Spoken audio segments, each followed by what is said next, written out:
Welcome to Sweet Life Beat Life. We hope this video helps. You start by getting the temperatures and proportions right. Measure your chocolate, chop it finely, and heat 1/2-2/3 cup cream to steaming, about 85 degrees 90 degrees C.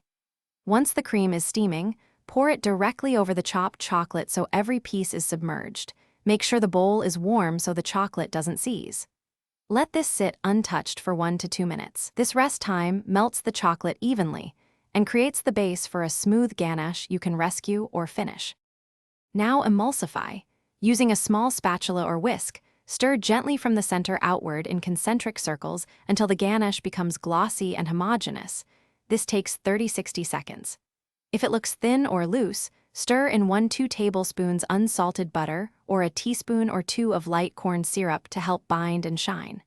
If it's too thick, whisk in warm cream 1 tablespoon at a time until you reach the right pour or spread consistency, and the emulsion stays smooth and stable.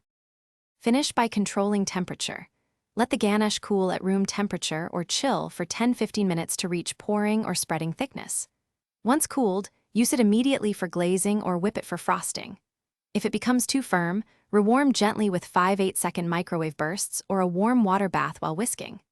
If the ganache breaks or is grainy, strain it, then whisk over warm water and add 1 teaspoon lecithin or a bit of butter to re-emulsify. This usually brings it back to silky perfection. Thanks for watching. Consider subscribing if we helped you.